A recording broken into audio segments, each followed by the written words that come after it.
The Texas Longhorns had a massive weekend in the transfer portal. Yards shy of the record. Williams breaks a hole. Williams had a record book. Ricky Williams runs to the Hall of Fame. Touchback. Ricky Williams, touchdown. Young from the shotgun. Back to throw. Vince looks. Under pressure. He'll tuck it in run. Vince to the 5. Young. Touchdown Texas. Touchdown Vince Young. He's done it again. Longhorn Nation, we're back. Welcome into another edition of the Texas Longhorns on SI podcast. I'm your host, Matt Galatson of Texas Longhorns on SI. Joining me, as always, is my co-host, Zach Dimmitt. Zach, Texas had a huge weekend in the transfer portal. We talked about it last week, how they had some guys that they were kind of circling. David Punch was one of them. Isaiah Johnson was one of them. And guess what? They landed both. Big deal for Texas basketball in 2026. And they're still constructing their roster, and we'll get into that a little bit more here in a minute. But let's start with Isaiah Johnson, Zach, because he was the first commit. We thought it might be Punch. It ends up being Isaiah Johnson out of Colorado. And now Texas finally has their starting point guard.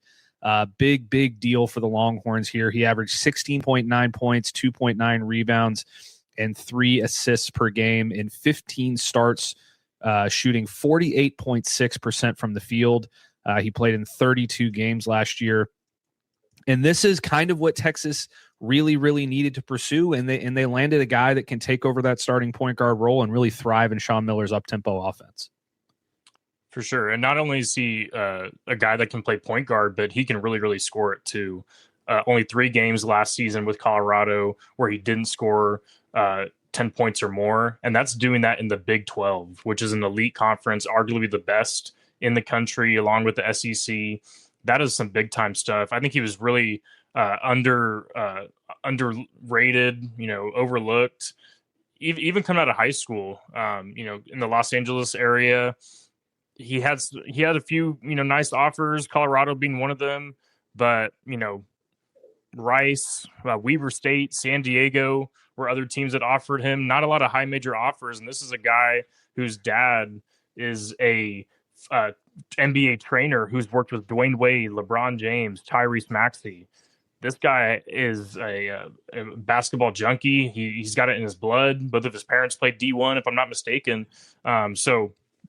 It's kind of weird that he didn't receive any additional higher major offers and had a big year at Colorado, and now he's making the most of it by landing with Texas, and I'm sure he's getting a pretty good NIL deal to go along with it. And big addition for Sean Miller. He can score the ball. He can distribute. Kind of gives Texas what they didn't have this past season, and despite all that, still made it a few plays away from an Elite Eight. 32 appearances last season, 15 starts, kind of caught his rhythm as the year went on.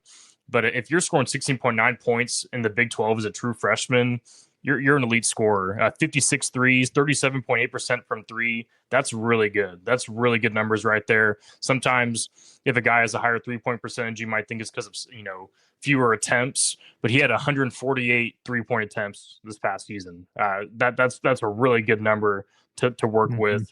And you got to be pleased if you're Texas. I think Isaiah Johnson eventually could be an NBA guy. Not right now, obviously. He's going to be headed to Texas. Even not next offseason. It depends on what his year looks like. If he just blows up and has a All-American campaign, then maybe he heads to the pros. But I think maybe he's here for 2 more years and then heads off to the NBA. I mean, like I mentioned, his dad's a former NBA trainer, so there's that potential there. There's that inside track to the league when it comes to doing what you need to do to become a professional basketball player at the highest level. And so, yeah, we'll have to see what happens, but Texas fans should be super excited about his addition. Yeah, and some of his track record is extremely impressive when you consider that he did play in the Big 12, averaging 16.9 a game. He had 21 against Texas Tech. He had 19 against Kansas. He had 24 against Iowa State, 27 against BYU, another 13 against Texas Tech, 19 against Houston, 28 against Arizona.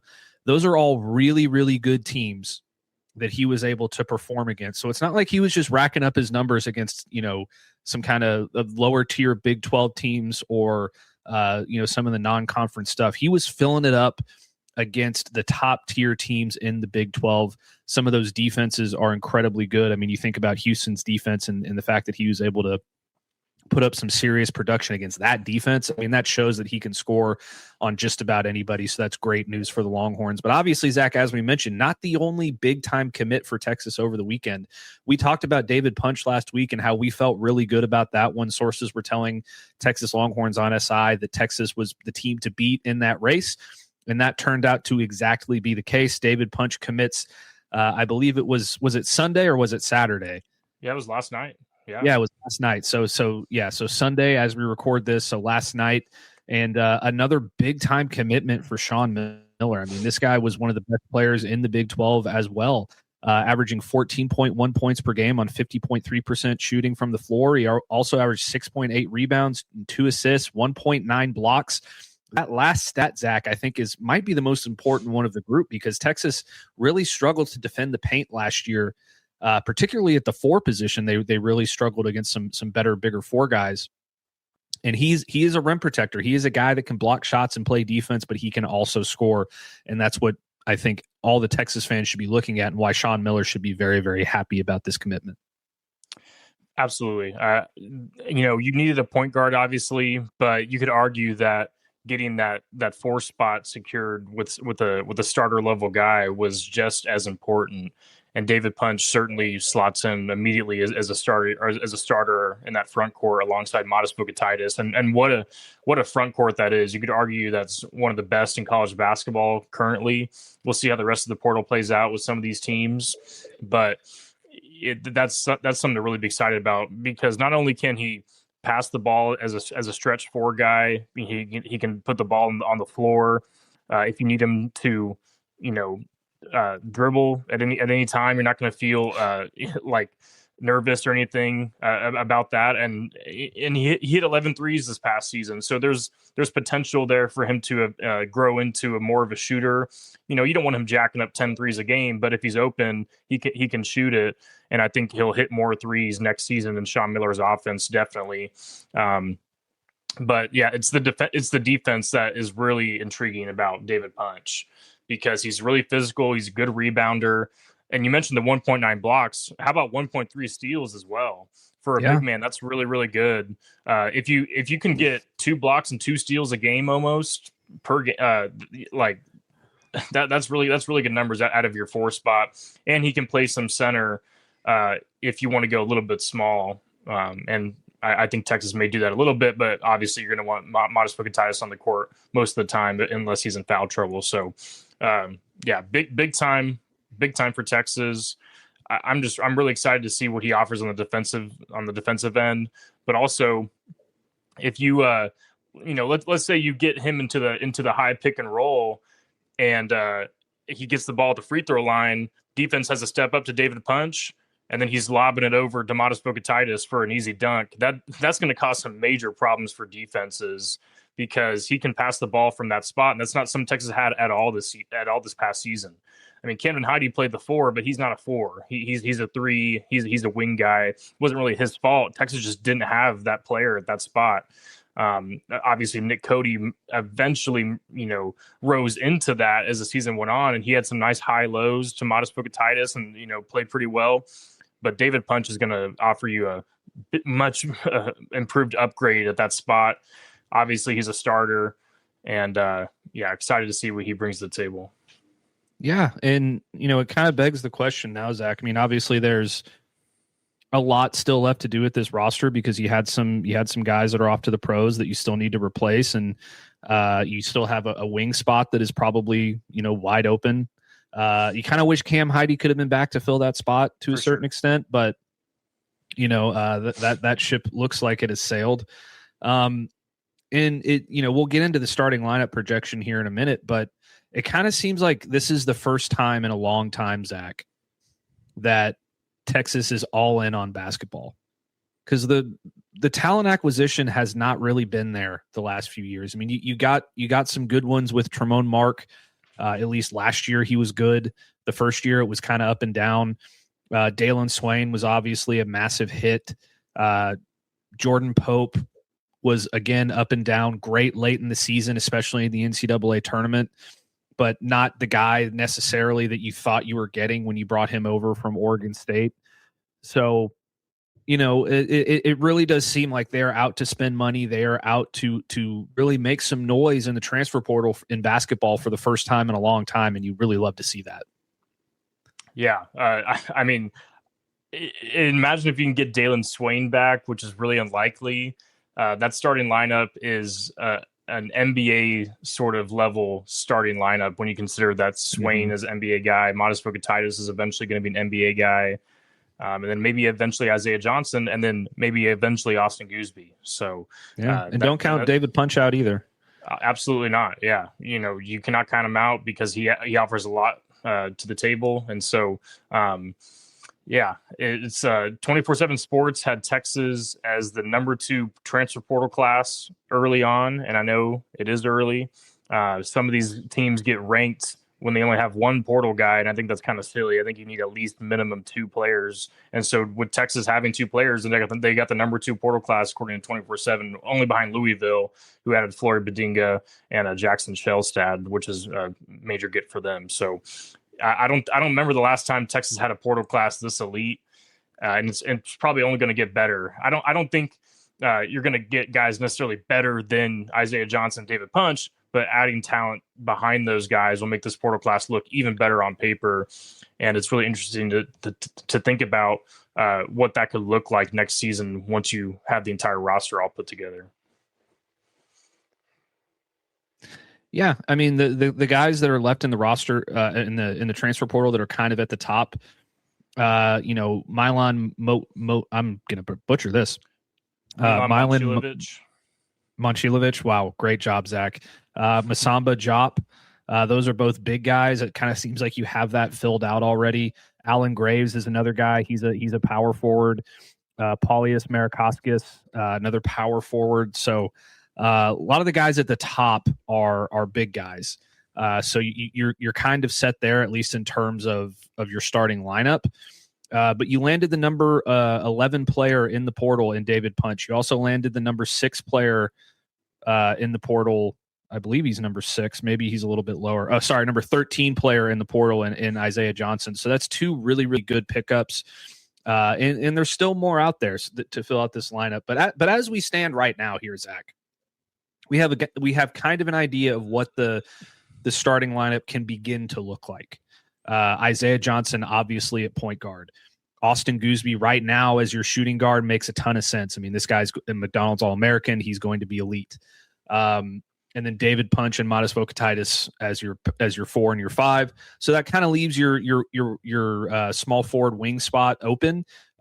You hope to God that Dalen Swain is going to be back in action. It's probably not going to happen, though. Never say never. We've seen crazier things happen.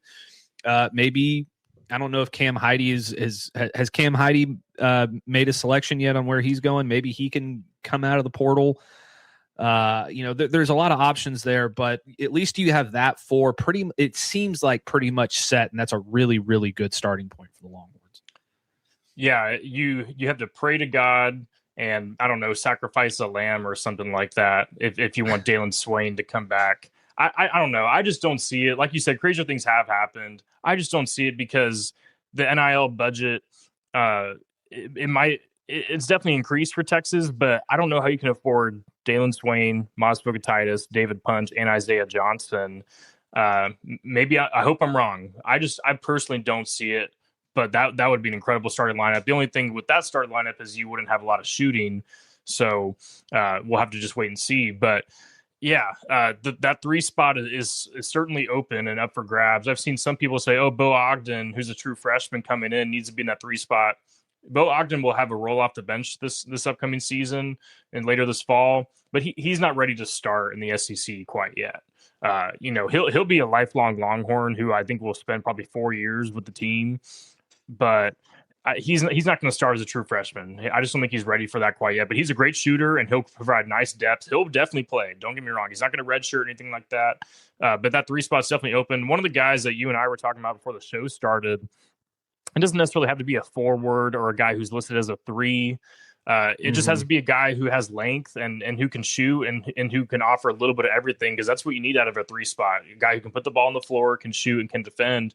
And Cameron Taylor, UNC Asheville guard, listed as a guard. Don't get too caught up in the positional listings sometimes. But Cameron Taylor's a guy, 6'7", 185, has nice length. Can score the ball, 18.9 points this past season, 5 rebounds, 3 assists.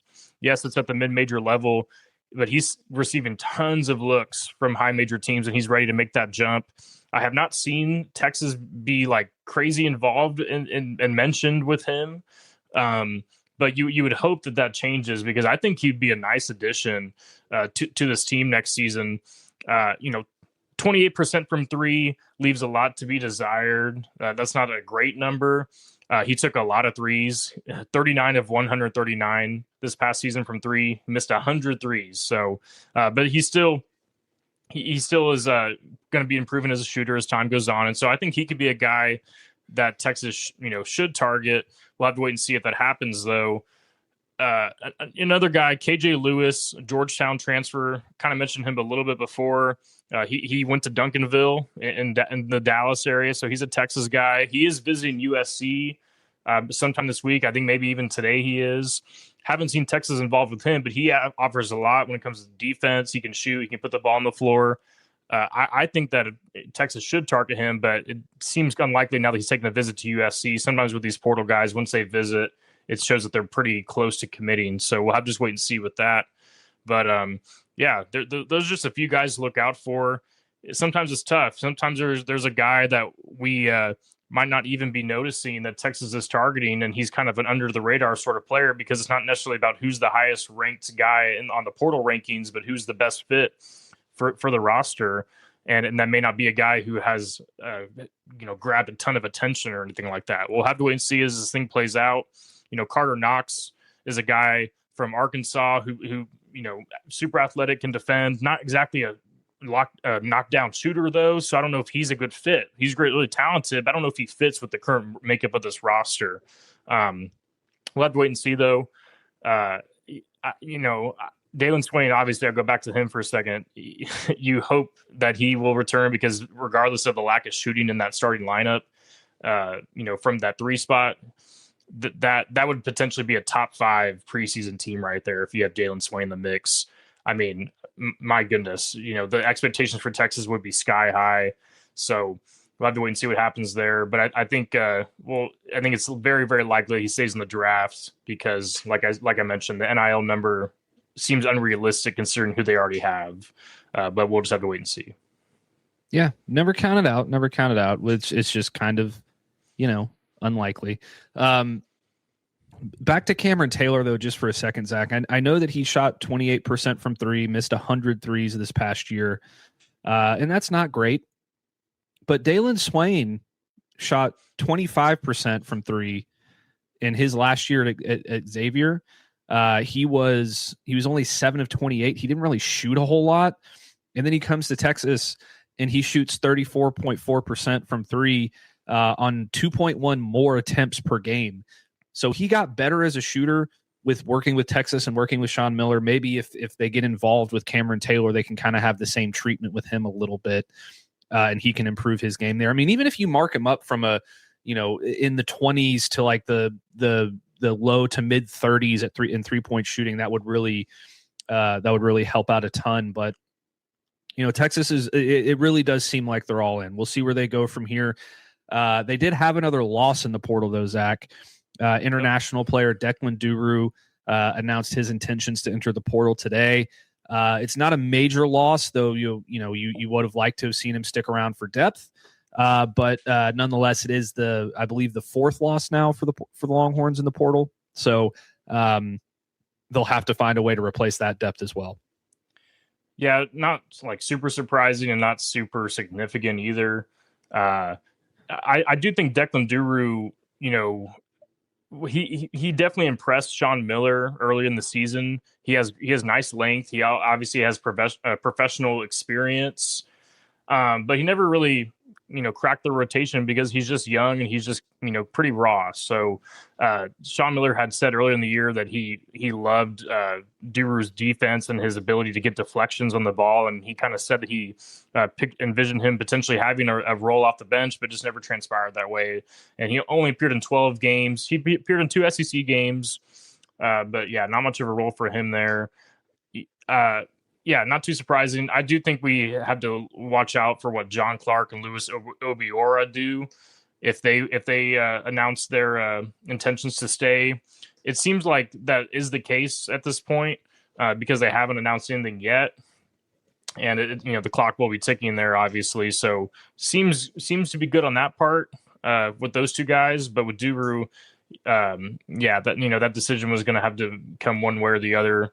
And hopefully it signals that Texas has some bigger plans at that spot off the bench, because while Sean Miller was high on him, I think you definitely can get an upgrade out of the portal with a guy who has some experience and who can make more of an impact than just 12 games off the bench with not much scoring. So we'll have to wait and see what happens. But yeah, another loss, definitely the least significant loss. And you going back to Cam Heide really quick, you mentioned him, potentially maybe being able to come back, even though he entered the portal. We have seen guys do that, like in football, for example. But Camden Heide, 20% of sports have reported that he already has visits locked in with Grand Canyon and Auburn.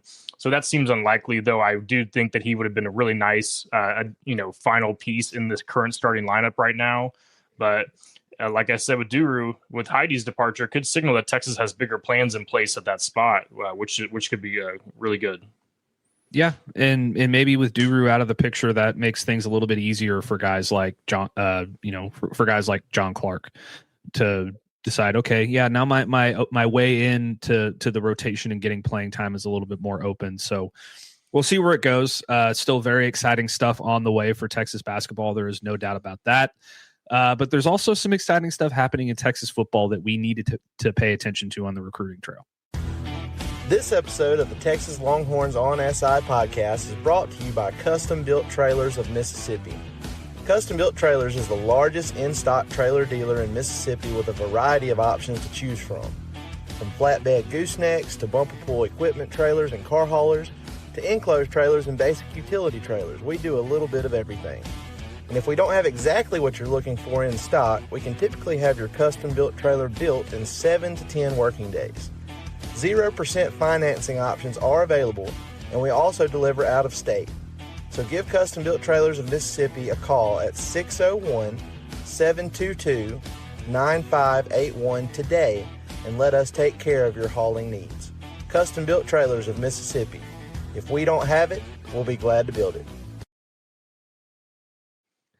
Welcome back to the Texas Longhorns on SI podcast. I'm your host, Matt Galatson, with my co-host, as always, Zach Demmett. And Zach, Texas got some additions in football as well over the weekend. They land a commitment from 2027 interior offensive lineman Keon Hemphill Woods. He picked Texas over Texas A&M, Texas Tech, TCU, and Auburn, among a few other contenders. The 2027 interior offensive lineman out of Columbus, Texas, is rated as a 3-star recruit, and he's now the 8th commitment of the class, joining Easton Royal, the 5-star, Cameron Hall, and then 3-star offensive lineman Jackson Cook, tight end J.C. Garassi, quarterback Ty Knutson, safety Greedy James, and linebacker Cade Hogg. He was ranked as the number 417 player in the country, the number 23 interior offensive lineman in the class. But more importantly, Zach, this guy has a little bit of versatility to his game as well. 6'3", 275 pounds, but he played the majority of his of last season at left tackle with Columbus, leading them to an 11-3 record and a state quarterfinal appearance. He also played left tackle as a sophomore for Columbus and also played some defensive line on their way to winning a state title when he was a sophomore. He also does some track and field stuff, so he's a dual sport athlete. He does project as a guard or a center for Texas, with alongside Westlake's Jackson Cook, who committed earlier this spring. But this is it's a 3-star guy, so nobody's going to be popping champagne corks and saying, oh, hell yeah, we're on our way to the number one class. But these are the kinds of guys that you build the foundation of your class with. You know, these are the kinds of guys that really mold and bring the group together and give you some solid depth for the future as they develop. A la Trey Wisner. I mean, he was a very unheralded recruit, 3-star guy coming out of high school, and he eventually ended up being a starter and 1,000-yard rusher in the SEC. There's other examples of that on the roster as well, but this is just another, depth piece for this class that Texas can move forward with, and Kyle Flood can develop into hopefully a future starter, maybe a future rotation guy on the offensive line. Yeah, with the 2027 class currently, there's still a lot of work to be done, but there's not a lot of star power at the top. Obviously, got Easton Royal, but after that, Cameron Hall as well, 4-star. But then you kind of, drops off a little bit. Doesn't mean that these guys necessarily aren't going to eventually contribute.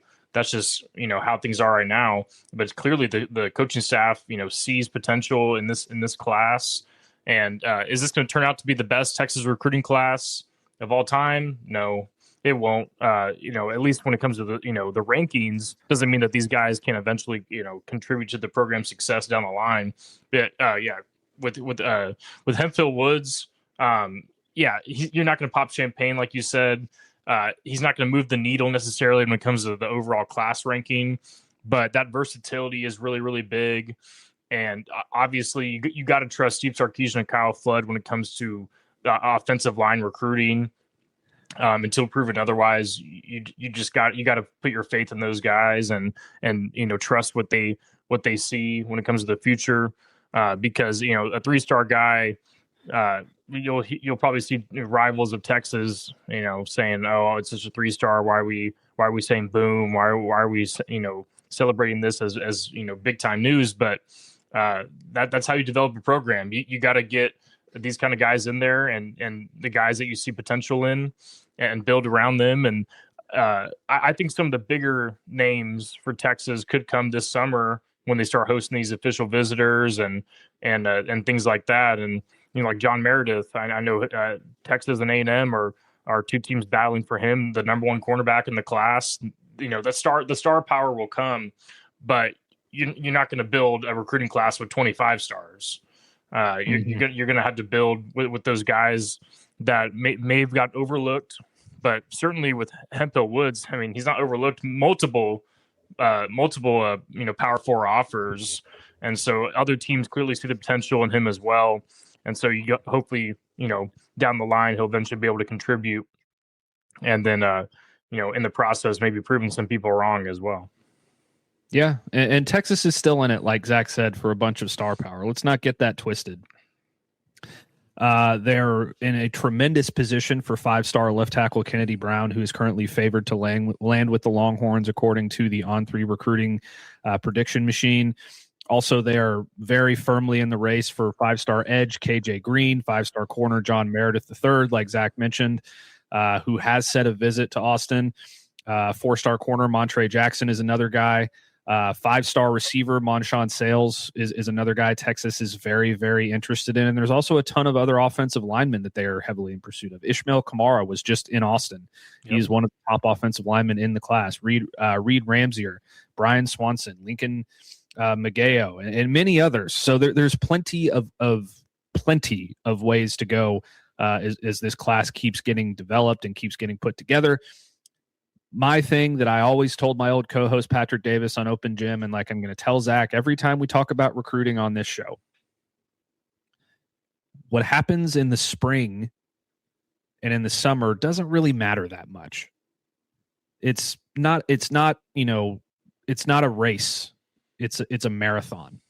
And Texas usually does the majority of their work in the late summer and fall, heading up to early signing day. So the message here, as it always will be, is just let Sark cook. Just let him cook, and the recruiting class will be just fine. He has a tremendous history with Texas in landing top 5 classes. You can go look at those numbers for yourself. The proof is in the pudding. Just let Sark cook. But thank you so much for tuning in to this edition of the Texas Longhorns on SI podcast. Please make sure to like, subscribe, and rate our podcast so you get all the latest episodes. And comment down below on YouTube and let us know your thoughts. It really helps us out in the algorithm and all those different things. But most importantly, be sure to tell somebody you love them. We'll catch you in the next one.